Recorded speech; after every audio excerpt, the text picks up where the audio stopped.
श्रवण करते हैं पद्मिनी एकादशी व्रत की कथा। प्रेम से बोलिए भगवान विष्णु की जय, माता लक्ष्मी की जय। एक समय पहले की बात है, एक बार महाराज युधिष्ठिर ने भगवान श्री कृष्ण से प्रश्न किया कि हे जनार्दन, अब आप कृपा करके अधिक मास अर्थात मल मास के शुक्ल पक्ष की एकादशी की व्रत की कथा सुनाइए। इस एकादशी का क्या नाम है, इसका क्या पुण्य फल मिलता है और इसका क्या विधान है। भगवान श्री कृष्ण बोले, हे राजन, अधिक मास शुक्ल पक्ष की एकादशी का नाम पद्मिनी है। इसके व्रत में भगवान पद्मनाभ की पूजा की जाती है।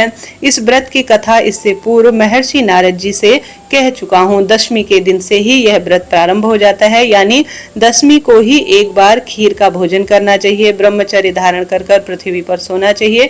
एकादशी को प्रातःकाल उठकर शौच आदि से निवृत्त होकर दातून करे और कम से कम 12 बार कुल्ला करके मुख को शुद्ध करे। किसी नदी, कूप अथवा सरोवर में स्नान इत्यादि करना चाहिए। गौमय मृतिका की तिल, कुशा और आंवले के चूर्ण से विधिवत स्नान करना चाहिए। स्नान से पूर्व मृतिका का लेपन कर और प्रार्थना पूर्वक स्मरण करना चाहिए कि हे मृतिके, भगवान के 12 रूप धारण कर तुम्हारा उद्धार किया है। ब्रह्मा एवं कश्यप द्वारा तुम अभिमंत्रित हो, अतः आप मुझे भगवान की पूजा के लिए शक्ति प्रदान करें। हे ब्रह्मा के मुख से उत्पन्न होने वाली तथा समस्त संसार को पवित्र करने वाली, आप मेरे अंगों को पवित्र कर शुद्ध करो। हे शंख, चक्र, गदा एवं पद्मधारी देवादिदेव जगन्नाथ, आप मुझे स्नान करने की आज्ञा दे। इस प्रकार कहकर वरुण मंत्र का जप करते हुए स्नान करें। गंगा आदि उत्तम तीर्थ के अभाव में उनका स्मरण करता हुआ स्नान करें और धोया हुआ साफ स्वच्छ वस्त्र धारण करें।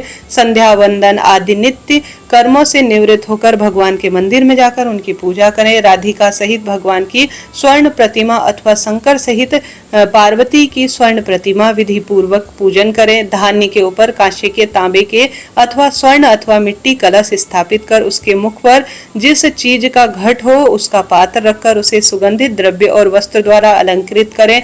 तब उसके ऊपर भगवान की प्रतिमा स्थापित कर विधि विधान से पूजा करें। पुष्प, गंध और फूल, फल, ऋतु फलों से यथाशक्ति नैवेद्य लगाएं और फिर भगवान के सम्मुख रात भर जागता हुआ नृत्य करें। उस दिन किसी पतित अथवा ऋतुमती स्त्री का स्पर्श न करें। मिथ्या भाषण व देव गुरु की निंदा न करें। इस एकादशी का निर्जल ही रहकर व्रत करना उत्तम होता है।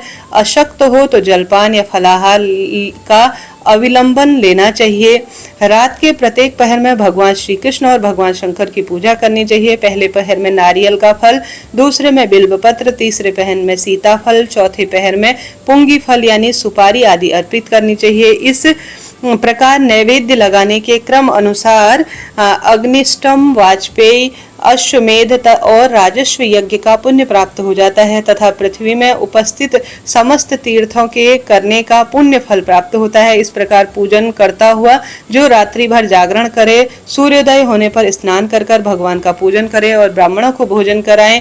भगवान की प्रतिमा वह घट सहित सभी चीजों का दान करें। हे राजन, पद्मिनी एकादशी का विधि का विधान तो मैंने निश्चित ही तुम्हें सुना चुका हूँ। अब इसके विषय में एक आख्यायिक जिसको महर्षि पुलिस्त ने नारद जी से कही थी, जो बात अत्यंत सुंदर और पवित्र है, वह मैं तुम्हें कहता हूँ, ध्यान से सुनो। एक बार कार्तिकार्जुन में रावण को बंदी बना लिया था और पुलिस्त ने जाकर उसे मुक्त कराया था। इस कथा को सुन नारद जी ने पुलिस्त जी से पूछा कि हे भगवान, यह बात मेरी समझ में नहीं आती है कि त्रिलोक के विजय रावण को कीर्तिवीर ने किस प्रकार बंदी बना लिया। नारद जी के वचन सुनकर पुलिस्त जी ने कहा कि नारद, अब तुम कार्तिवीर की उत्पत्ति सुनो तो तुम्हारा जो है पूर्ण भ्रम दूर हो जाएगा और तुम्हें पूर्ण समझ में आ जाएगा। त्रेता युग में कार्तिव्य नाम एक महाप्रतापी राजा हुआ। यद्यपि उसके महल में एक से एक सुंदर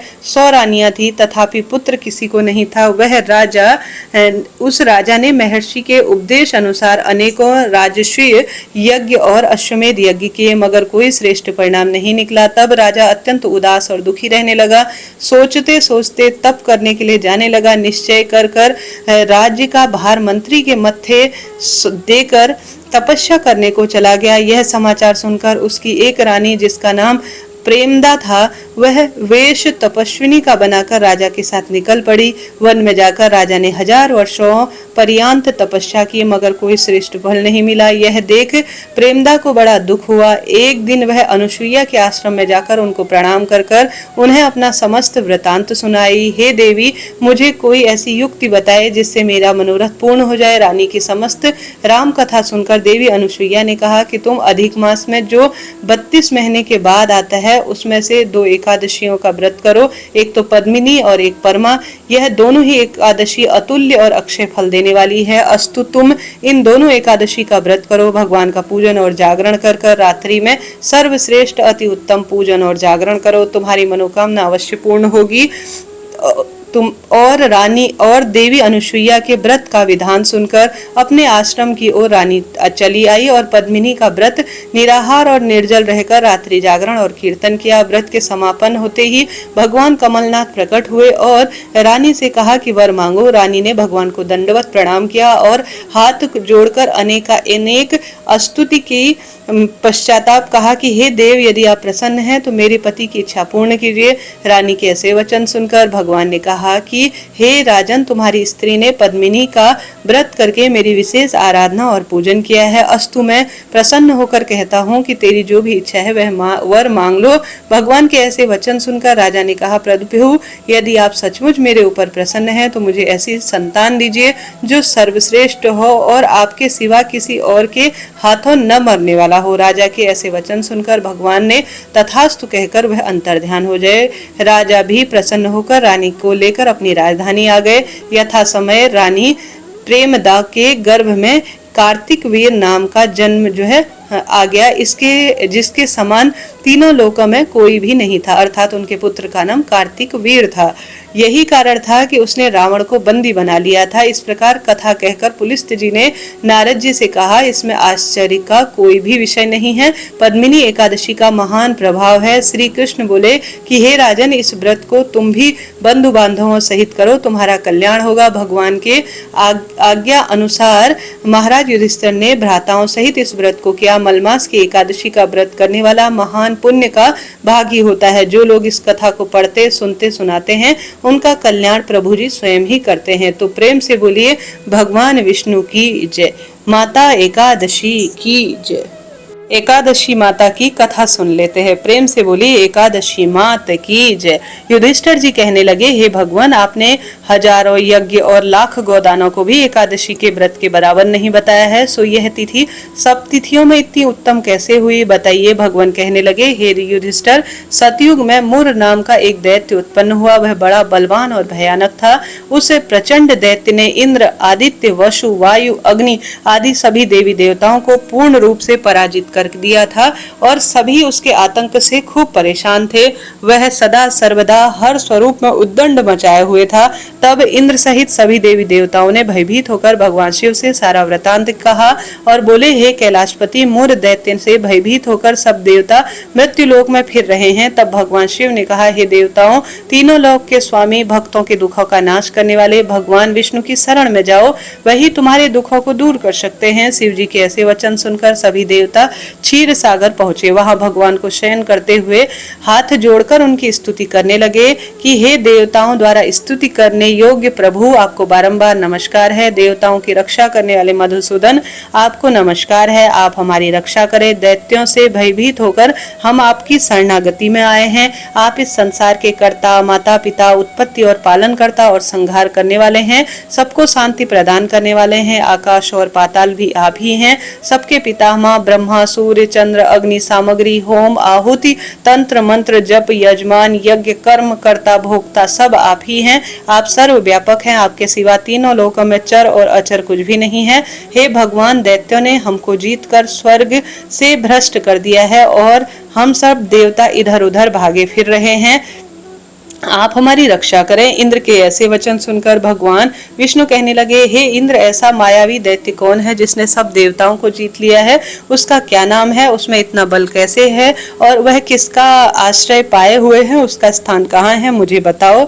भगवान के ऐसे वचन सुनकर इंद्र बोले, भगवान, प्राचीन समय की बात है, नाड़ीजंघ नामक एक राक्षस था। उसके पराक्रमी और लोक विख्यात मुर नाम का एक पुत्र हुआ, जिसकी चंद्रावती नामक नगरी हुई। उसी ने सब देवताओं को स्वर्ग से निकालकर वहां अधिकार जमा लिया है। उसने इंद्र, वायु, वरुण, यम, ईश, चंद्रमा, नैऋत सभी पर अपना अधिकार कर लिया है। सूर्य बनकर स्वयं ही प्रकाशित होता है, स्वयं ही मेघ बनकर बैठा है, सभी में अजेय है। हे असुर निकंदन, उस दुष्ट को मारकर देवताओं को अजेय बनाइए। यह सुनकर भगवान ने कहा, हे देवताओं, मैं शीघ्र ही उसका संहार करूंगा। तुम चंद्रावती नगरी जाओ। इस प्रकार कहकर भगवान सहित सभी देवताओं ने चंद्रावती नगरी की ओर प्रस्थान किया। उस समय जब दैत्य मुर सेना सहित युद्ध भूमि पर गरज रहा था, उसकी गर्जना भयानक सभी को सुनाई देने लगी और देवता भय के मारे चारों ओर भागने लगे। जब स्वयं भगवान रणभूमि में आए तो दैत्य उन पर अस्त्र शस्त्र आयुध लेकर दौड़ पड़ा। भगवान ने उन्हें सर्प के समान अपने बाणों से बांध डाला। बहुत से दैत्य मारे गए, केवल मुर बचा। वह अविचल भाव से भगवान के साथ युद्ध करता रहा। भगवान जो सभी तीक्ष्ण बाण चलाते उसके लिए पुष्प सिद्ध होते। उसका शरीर भिन्न छिन्न हो गया, किंतु वह लगातार युद्ध करता रहा। दोनों के बीच मलय युद्ध हुआ। 10,000 वर्षों तक यह युद्ध चलता रहा, किंतु मोर नहीं मरा, न वह थका। भगवान थोड़ी देर विश्राम करने के लिए बद्रिकाश्रम चले गए। वह हेमवती नामक गुफा में विश्राम कर ही रहे थे। यह गुफा अंदर पूर्ण रूप से 12 योजन लंबी थी और उसका एक द्वार था। भगवान विष्णु वहां योग निद्रा की गोद में सो गए। मोर भी पीछे पीछे आ गया और भगवान को सोया देखकर उन्हें मारने के लिए उद्धृत हुआ। तभी भगवान के शरीर से उज्जवल कांतिमय रूप देने वाली देवी प्रकट हुई। देवी ने राक्षस मुर को ललकारा, युद्ध किया और उसे तत्काल मौत के घाट उतार दिया। श्रीहरि जब योग निद्रा की गोद से उठे तो सब देवताओं को जानकर उस देवी से कहा कि आपका जन्म एकादशी के दिन हुआ है, अतः आप श्रेष्ठ एकादशी स्वरूप है। आपके भक्त वही होंगे जो मेरे भक्त हैं, और आपके जो व्रत करेगा, पूजन करेगा, श्री नारायण की आज के दिन भक्ति करेगा, वह भक्त मुझे माता लक्ष्मी से भी अत्यंत प्रिय होगा। प्रेम से बोलिए एकादशी मात की जय, श्री नारायण भगवान की जय। तुलसी माता की कथा आइए श्रवण करते हैं, फिर आरती करेंगे। तुलसी मात की जय। कथा अनुसार एक बुढ़िया माई तुलसी माता की रोज नित्य नियम से पूजा करती, दीप जलाती, जल सींचती और नियमित रूप से कहती, हे तुलसी माता, सत की दाता, मैं तेरा बिरवा सींचती हूँ, मुझे बहू दे, पीताम्बर की धोती दे, मीठा मीठा घास दे, बैकुंठ का वास दे, चटक की चाल दे, पटक की मौत दे, चंदन का काठ दे, रानी सा साज दे, दाल भात का भोजन दे, 11 को मौत दे, कृष्ण जी का कांधा दे। तब तुलसी माता यह सुनकर सूखने लगी तो भगवान ने पूछा कि हे तुलसी, तुम रोज क्यों सूखे जा रही हो, क्या चिंता है? तुलसी माता ने कहा, एक बुढ़िया रोज आती है और यही बात कहती है, मैं सब कुछ तो उसको दे दूं, लेकिन कृष्ण जी का कांधा कहाँ से लाऊंगी। तो भगवान बोले, जब वह मरेगी तो अपने आप ही मैं कंधा देने आ जाऊंगा, तुम बुढ़िया माई से कह देना। बाद में एक दिन बुढ़िया माई मर गई, सब लोग आ गए। जब बुढ़िया माई को ले जाने लगे तो वह खूब भारी हो गई और किसी से भी उठी नहीं। तब भगवान एक 12 बरस के बालक का रूप धारण कर आए। बालक ने कान में कहा, एक बात कहता हूँ मैं, बुढ़िया माई देखना तुरंत ही हल्की हो जाएगी। बालक ने बुढ़िया माई के कान में कहा, बुढ़िया माई मन की निकाल ले, पीताम्बर की धोती ले ले, मीठा मीठा घास ले ले, बैकुंठ का वास ले ले, चटक की चाल ले ले, पटक की मौत ले ले, कृष्ण जी का कांधा ले ले। यह सुनकर बुढ़िया माई हल्की हो गई। भगवान ने कांधा दिया और बुढ़िया माई को मुक्ति मिल गई। हे तुलसी माता, जैसे बुढ़िया माई को आपने मुक्ति दी, वैसे ही आज के शुभ दिन में जो भी तुलसी माता की कथा सुने उसको भी जीवन में सब सुख देना, पुत्र देना, विवाह की इच्छा, सौभाग्य को पूर्ण करना, नौकरी देना, ट्रांसफर की इच्छा को पूर्ण करना और सदा सर्वदा परिवार में खुशियां देना और अंत में बैकुंठ का वास देना। प्रेम से बोलिए तुलसी मात की जय, श्री नारायण भगवान की जय। अब आइए तुलसी माता की आरती कर लेते हैं। प्रेम से बोलिए एकादशी मात की जय। ओम जय एकादशी माता मैया, जय एकादशी माता, विष्णु पूजा व्रत को धारण कर शक्ति मुक्ति पाता। ओम जय एकादशी माता, तेरे नाम गिनाऊं देवी भक्ति प्रदान करनी, मैया भक्ति प्रदान करनी। गण गौरव की दीनी माता शास्त्रों में वरनी, ओम जय एकादशी माता। मार्गशीर्ष के कृष्ण पक्ष की उत्पन्ना, विश्व तारिणी जन्मी, मैया विश्व तारिणी जन्मी। शुक्ल पक्ष में होई मोक्षदा, मुक्तिदाता बन आई, ओम जय एकादशी माता। पौष के कृष्ण पक्ष की सफला नामक है, मैया सफला नामक है। शुक्ल पक्ष में होय पुत्रदा, आनंद अधिक रहे, ओम जय एकादशी माता। नाम सठ तिला, माघ मास में कृष्ण पक्ष आवे, मैया कृष्ण पक्ष आवे। शुक्ल पक्ष में जया कहावे, विजय सदा पावे, ओम जय एकादशी माता।